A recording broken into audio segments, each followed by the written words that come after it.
13 DFL and the St. Ben's and St. John's College Democrats are hosting this evening. So I want to point out Matt Rango and Ann Life. Are they here? Stand up, you guys. They're the co-chairs for the College Democrats. I also want to take a few minutes to recognize some of our sponsors for the event this evening. Our sponsors are listed on the inside of your program on the left-hand side, so you can read through all of those. And then just want to point out a few of our specific guests here tonight. Some of our Senate District 13 officers, so myself as the chair, Glenn Smith as the vice chair. Glenn wants to stand up. He's back there taking pictures. Dennis Mahler, our treasurer. And Wes Snyder, our secretary. Matt Rango is also our outreach officer for the Senate District. We also have some other guests. I saw Joe Persky in the audience. He was a former Sartell mayor and also a former endorsed Congressional District 6 candidate.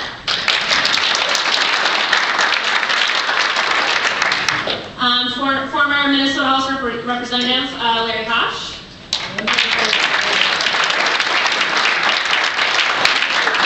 I'm not sure if Zach Dorholt made it. He got stuck in a meeting, but he wanted me to tell everyone that you're awesome and So Zach was a former representative, but also he is running again this year, so he was we also have some declared candidates for Congressional District 6, Bob Helen.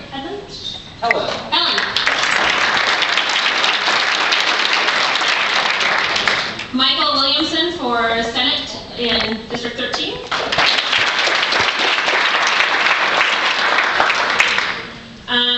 Dan Wilmot for Senate in District 14.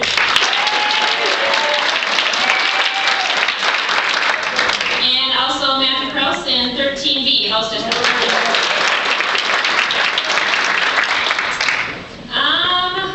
Mayor Schultz already had to leave, so we can't introduce him.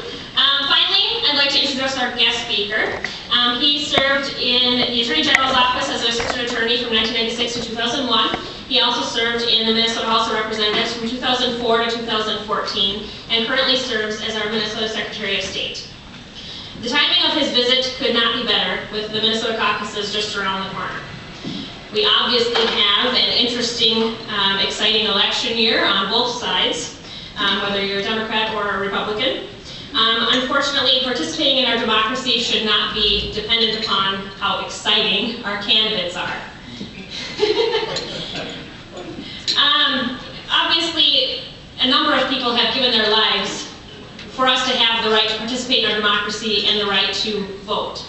We have seen our voting rights attacked, such as locations to register to vote being harder to access, voter ID laws expanding, Voting Rights Act has even been weakened by our own Supreme Court. Secretary Simon has been a champion for the people, and he believes that every voice should count and that voting is a right. So I want you to join me in welcoming Secretary of State Steve Simon.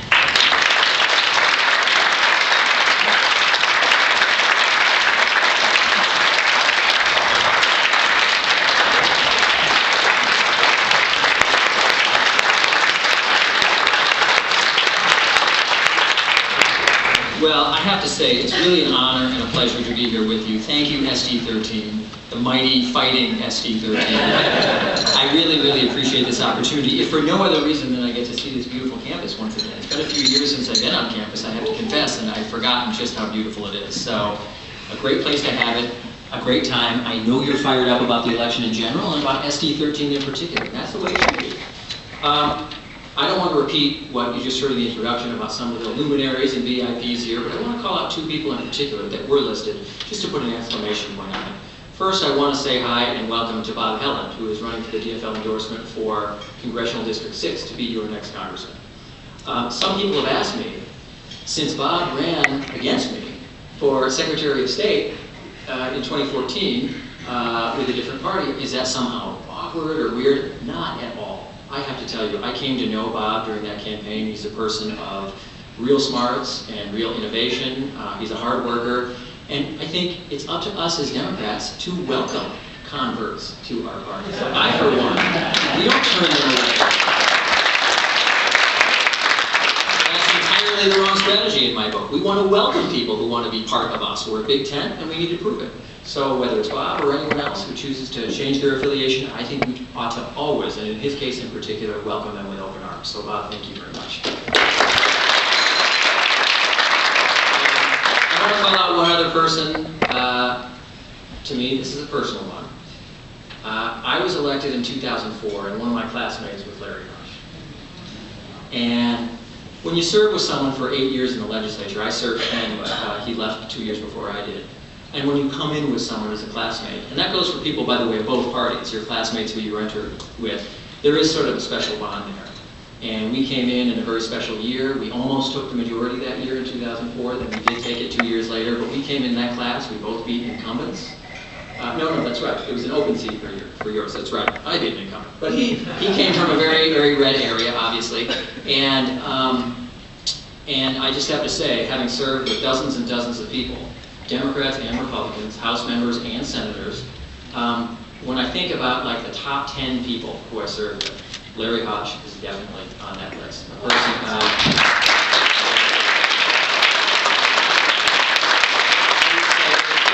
of towering integrity, and somebody who brought so much heart and soul and kindness and hard work to what he did, besides being a phenomenal campaigner. Would he make a great senator from Michigan? I haven't come out to any specific race. I would say Larry Hush would make a great fill in the blank, whatever he wants to do in anything in life, as he's shown before and since. But it's always special to be here with Larry because, you know, no matter what happens when we're old and gray and on our rocking chairs, I'll always have a soft spot for the class of 2004 and in particular for Larry Hush. So Larry, thanks for your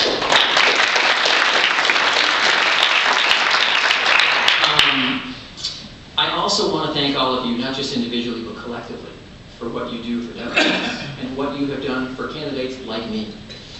I ran a very hard race in 2014 for Secretary of State, and it was a very, very close race. I won by 1.67% of the vote. 1.67% of the vote, about 22,000 votes out of 1.9 million votes cast. Or, as Al Franken would call it, a landslide. But it was very close by conventional standards. And as he says often, and I say as well, when you win a close election of any kind, you really, really appreciate, more than typically is the case and more than is usually the case, who your friends are, who worked for you, who supported you, who believed in you. And I thank all of you for the doors that you might have knocked, for the literature you might have delivered, not just for me, but anyone on the ticket, because that certainly helped me. So thank you. You really helped get me to the position that I'm in today so that I'm able to stand before you. So thank you all for the work that you did.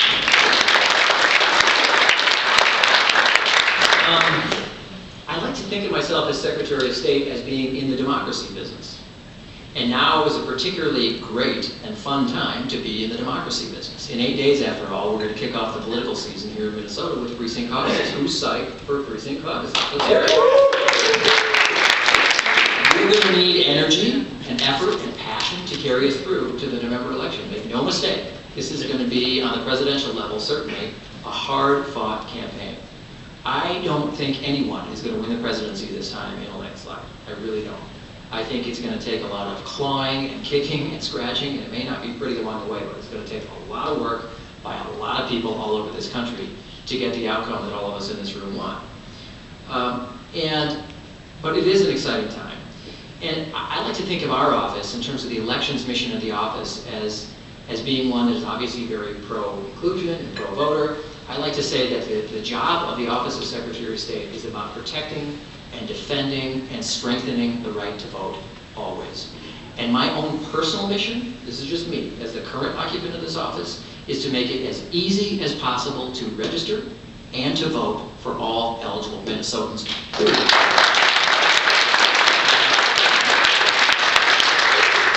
And that's really my simple mission. You can put it on a postcard or a bumper sticker or a fortune cookie. It's not that complicated. That is my mission in this office. And I think many of you share that mission as well for this office and the work that it does. And it's very important, especially in a year like this. We're lucky in Minnesota. You know that. Those of you who have either lived here for a long time or those of you who may have just moved here or are here temporarily, in the case of maybe some students who are here. We have a really good thing going in Minnesota. We are almost always, historically, at the very top of the list in terms of voter turnout.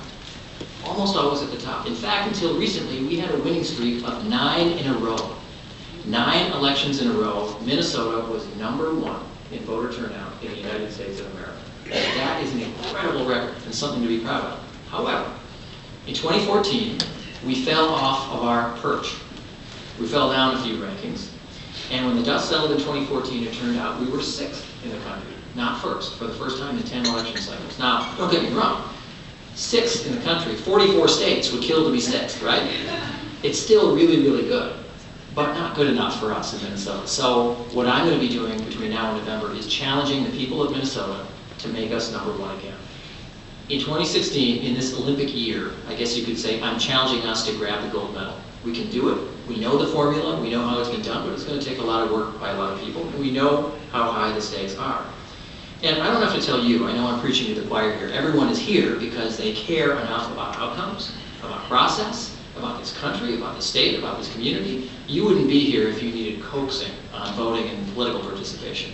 But I think what I'm going to say here is a message that bears repeating, not just for people in this room, but for people that we know, our own family, our friends, our coworkers, our neighbors, people who maybe are on the fence about participating, about voting, about attending precinct caucuses, about any kind of civic engagement. And some of them have good reason for being on the fence. I sort of don't blame them, as I'll get to in a minute. But ultimately, I think everyone in this room believes, as I do, that our vote is our voice. Our vote is our voice. It's a way to make sure that we have a say over who governs us and how. You know that, and I know you agree with that. So one of the things I like to say when I was running for office, for this particular office, but all the time really, is to say, look, I hope you'll vote. I hope you'll persuade people that you know to vote. And maybe most importantly, I hope when you do that, you'll tell them that they should vote for people who want you to vote. Everyone in this room wants people to vote. We think it's a good thing when people turn out in record numbers. We think it's a good thing when new voters go to the polls. We think it's a good thing when more people register and urge others to register. That's not a bad thing. That's a good thing. That's good for democracy, regardless of who wins. But not everyone, as we know, believes that. And that's too bad. And that's what some of the battles have been about in recent years. Sometimes I'm asked, though, in terms of Minnesota having this good thing going, this great record of 9 in a row, sometimes I'm asked, why do you think that is? Why is Minnesota almost always, if not at the very top of the heap, very close to the top of the heap in voter turnout? What is it? Is it dumb luck? Is it a coincidence? Is it something in the water? What is it about Minnesota that produces this fantastic result in terms of people who really care enough to show up to the polls? Well, I have a theory. And my theory is it's basically 2 things, broadly speaking. Number 1, in my opinion, it's about culture. Now that's a word that gets thrown out a lot, culture. And it's hard to put your finger on sometimes, but I do think there's something about the way, the Minnesota way here, about what we're taught in schools, about the examples that some of our leaders in elected office and elsewhere set. There's something about Minnesota that values and encourages and rewards civic participation of all kinds, not just voting, but certainly voting. And the example I'd like to give, because it's a timely one, I think, has to do with a notable civic anniversary that we celebrated recently in Minnesota. So some of you know that we celebrated the 50th anniversary a few months ago of the Voting Rights Act. Who here saw the movie Selma? Did you see it? Great movie, I thought. It depicted pretty accurately some of the events that gave rise directly to the passage of the Voting Rights Act. Huge struggle. And when you look back at the Voting Rights Act, it's easy now to look at a movie like that and to look at the Voting Rights Act and say, who could be against that? Who could be against getting rid of these horrible, mean, vicious barriers like poll taxes, like so-called character tests, or so-called literacy tests in order to vote? Who could be against that? Nobody, right? Well, plenty of people were against it at the time. And the Voting Rights Act was a controversial bill in its time. It took a lot of muscle and a lot of effort to get that thing passed. And you look back on that time in 1965, and at that time, not only was it a controversial bill, but Minnesota's congressional delegation, at least in the House, was divided 50-50.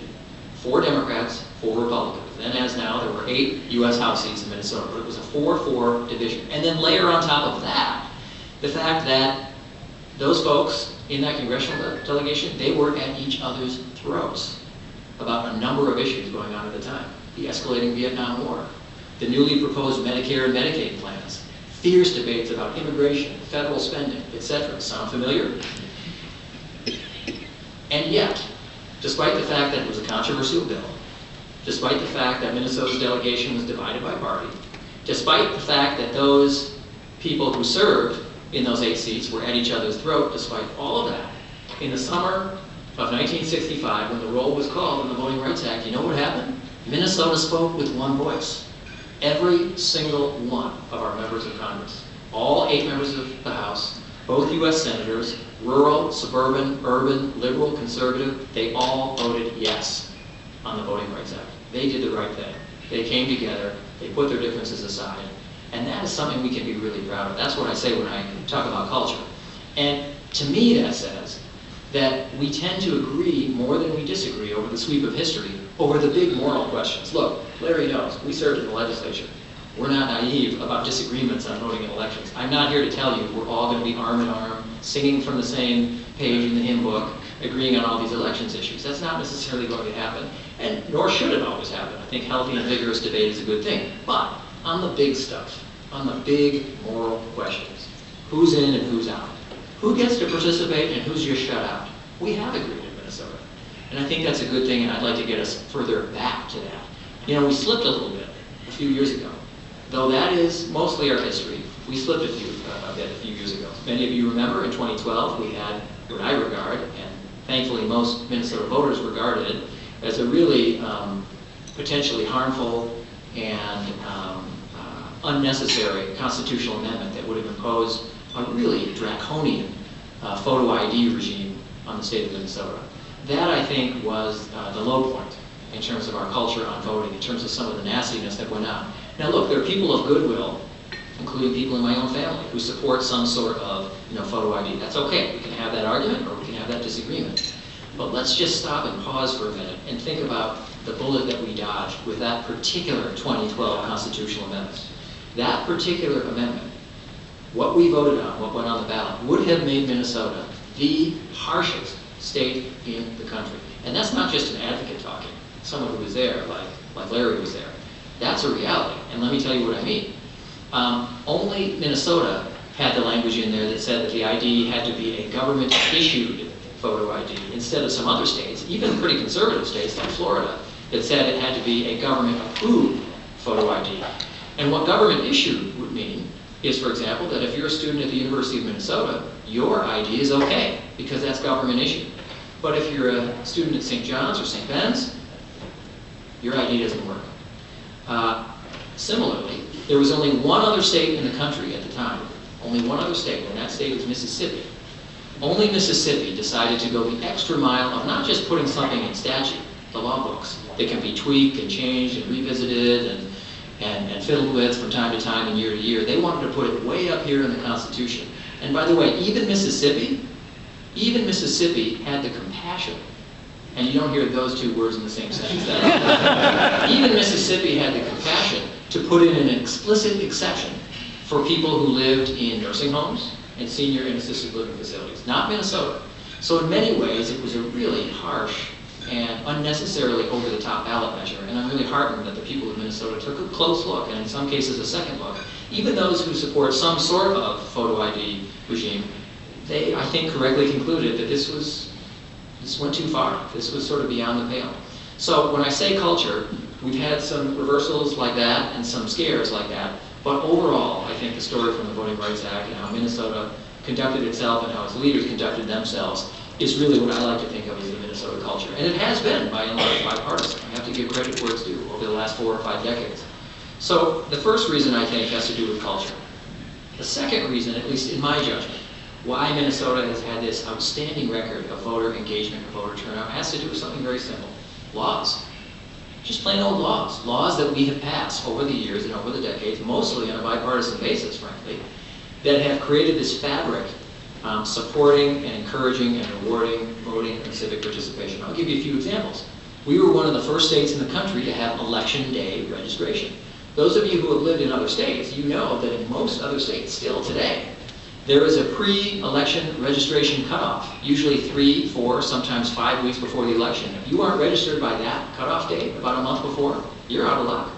Here in Minnesota, thankfully, anyone could roll out of bed that day, the day of the election, and go to the polling place and register. And that's the way it should be, and it served us very well. It was a game-changing reform, and I have to tell you, since being secretary these last 13 months, when I go to conferences or meetings, other states want to be like us. They ask how that's been for us. They ask questions about how that was originally passed in the 1970s. They want to be like us. They're not running away from us, they're running towards us, and for good reason. Another thing that we have that's new, but I think still a big reform in the state, is online voter registration. And I have to say, with some of these newer reforms, I think it's the job of everyone in this room and everyone who cares about government, public affairs, and politics to tell people about these reforms, to tell them that they exist. I would bet on this campus, and I don't mean this to be disparaging, it's just that people are busy and they have busy lives. I would bet that on this campus and in this community, a lot of people don't know yet that we have such a thing as online voter registration. It was new in 2014. It means that anyone can now register by just going to mnvotes.org. How's that for product placement? mnvotes.org is the website of our office where you can register to vote online. But that is also a game-changing reform. Another one, which I have particular pride of ownership in, because I wrote the bill when I was in my last term in the legislature, is no excuses absentee voting. Huge game-changing reform.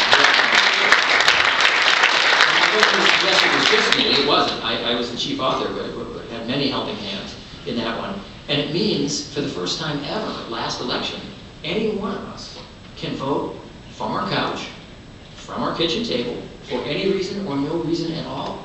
You don't need an explanation or an excuse anymore like the old days. By old days, I mean anything before 2014. So, anyone here from Edina? Okay, I'm about to pick on Edina.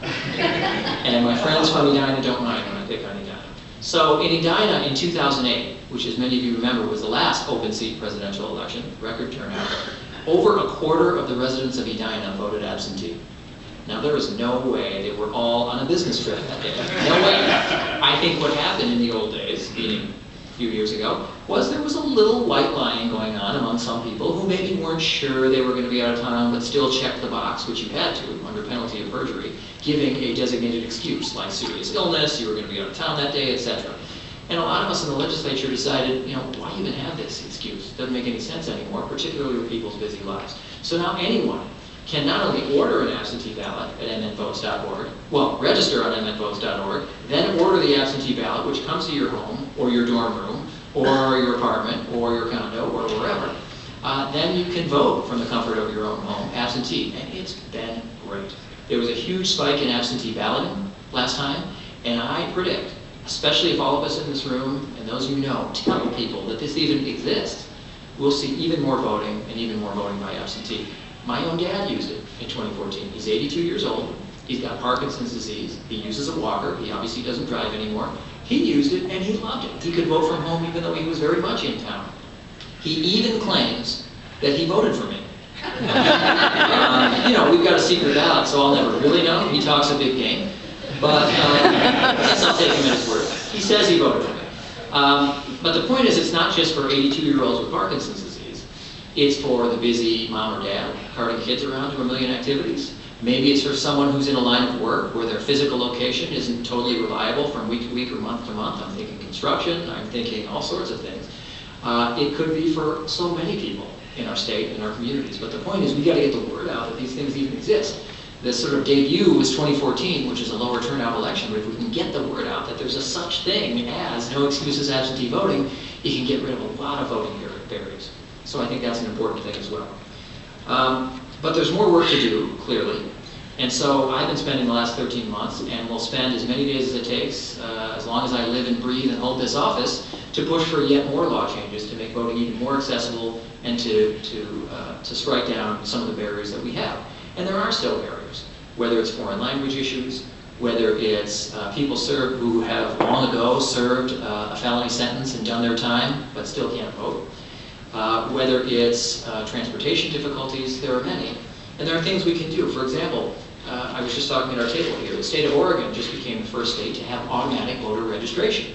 which means that when you go to get or renew your driver's license, unless you check a box saying that you don't want to be registered, you will automatically be registered. Now, there's less here than meets the eye. Some people see this as a sweeping, broad, even radical reform. It's not. Minnesota has something very close to that.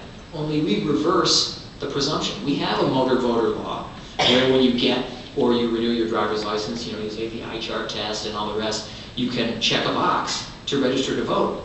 But that's the difference. In Minnesota, it's an opt-in.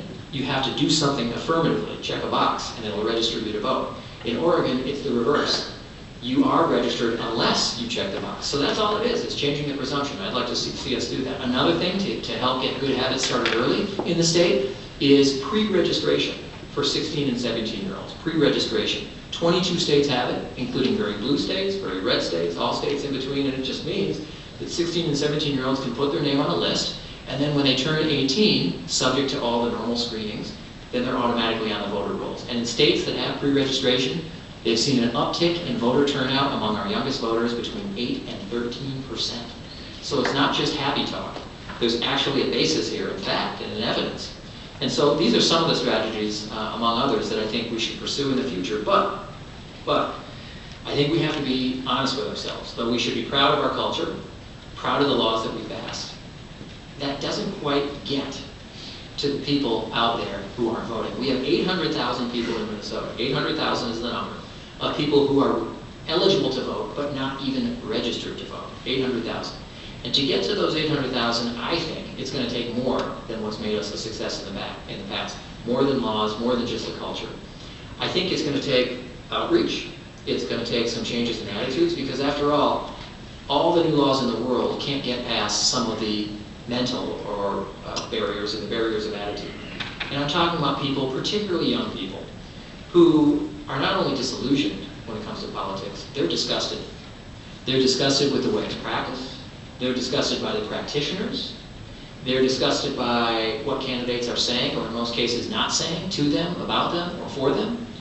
And they're very tempted, many times, to sit on the sidelines almost as an act of protest, almost as a way of saying, and this isn't just young people, I don't want to buy into a flawed system. But, as we all know in this room, but it bears repeating, we got to get to those folks, because it's not right to sit out, even if it's for some understandable or explainable reasons. I'll never forget a t-shirt I saw when I was campaigning for this job. It was in Rochester. And the t-shirt said, failure to vote is not an act of rebellion, it's an act of surrender.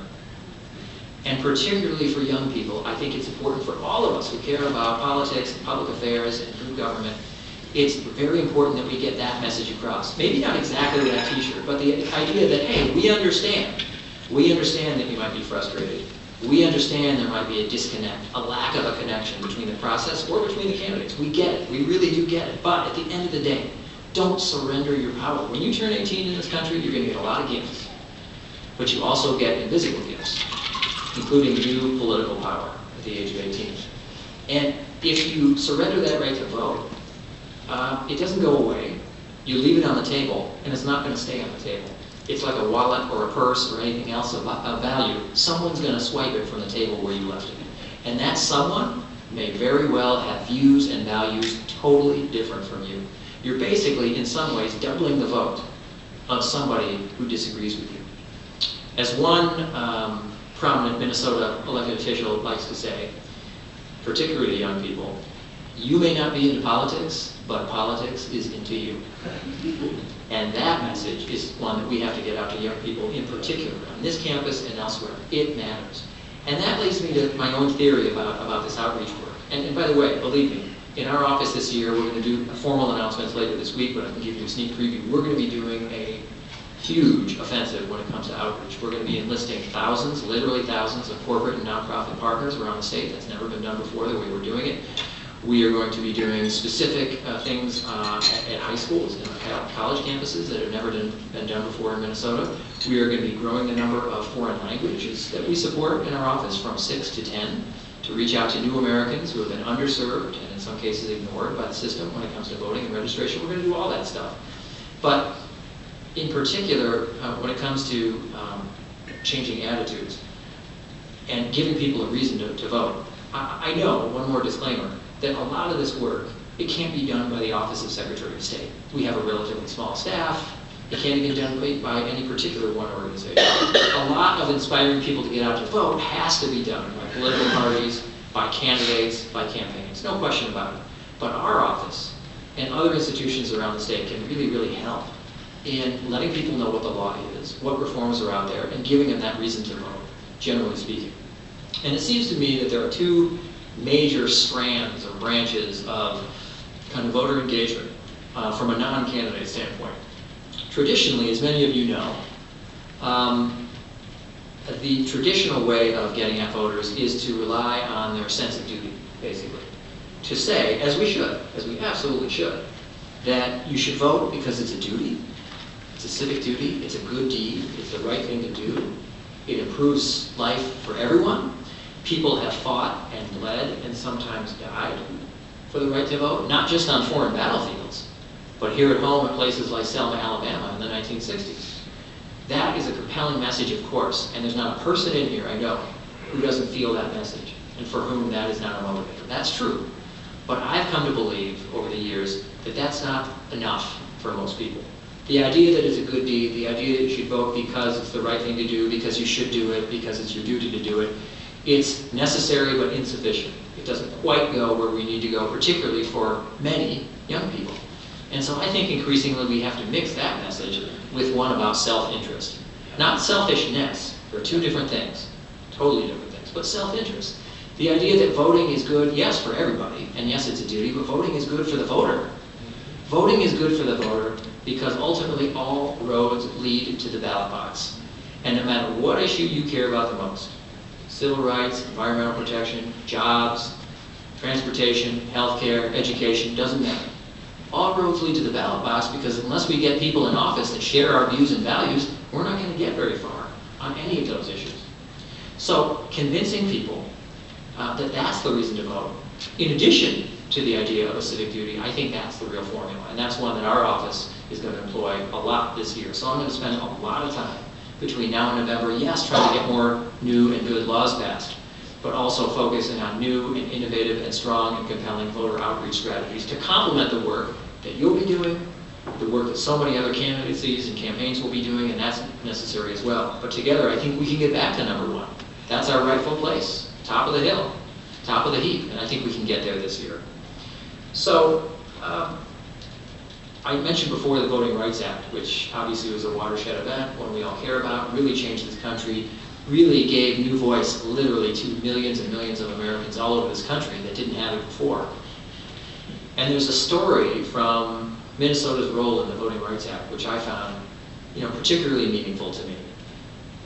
As we were leading the celebration of the Voting Rights Act statewide, some folks from my office were literally digging around old musty archives at the Historical Society, trying to find information about Minnesota's connection with and Minnesota's role in passage of the Voting Rights Act. I told you about our unanimous speaking with one voice, but there was one little tidbit that I found particularly interesting and particularly compelling.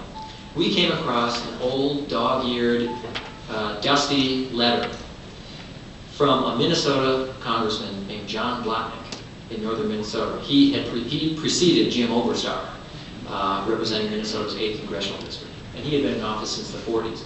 And it was his response to a constituent of his from Duluth who had written him, urging him in the summer of 1965 to vote for this proposed Voting Rights Act. He wrote back to her, absolutely, I'm going to vote for it. It's the right thing to do. It's an important thing to do. And he had this line in there that I just can't get out of my head. He said, I will remain restless until the goal of democracy for all Americans is reached. I will remain restless, he said. Restless. I love that word, restless. It's a great connotation. When I hear the word restless, I think of a nervous energy, a positive energy, this sort of kinetic sense of action and activity. That's how people run and win campaigns, by the way. Nervous energy. That's how Larry Hosh won his race. Race after race, they threw everything out. Tens, probably hundreds of thousands of dollars. He won because he was restless. That's how candidates all over this state have won elections that perhaps they weren't supposed to. And that's how, frankly, in this state and in this country, we have gotten good things done once we are elected. You got to stay restless, you got to stay active, you got to stay energetic, and I would hope that all of us, when we leave here tonight, whatever the issue is, if you're angry and frustrated by the fact that we do have a broken campaign finance system, for example, don't stay just angry, stay restless. Go out there and support candidates who support that. If you are angry and upset about the fact that people are knocking the Affordable Care Act, even though millions and millions of people, particularly children, now have health insurance where they didn't a few years ago, and you want to make sure that's defended against people who want to tear it apart line by line, then don't just be angry and frustrated, be restless. Go out and support great candidates who are going to defend against people who want to dismantle health care. If you are concerned that in Minnesota, despite all the great things in the state, that we were falling behind in terms of education, and maybe even particularly early childhood education, don't just be frustrated by it. Be and stay restless, and make sure you go out there and support people and candidates who are going to work hard to do the right things. The list of issues is endless, of course. The list of concerns is endless. But in the end, I hope that all of us can commit between now and November on whatever issue we care about most and whatever candidate we care about the most, to put in the time, the effort, the energy, and the passion, and above all, no matter what people throw in our way, to remain restless. Thank you very much.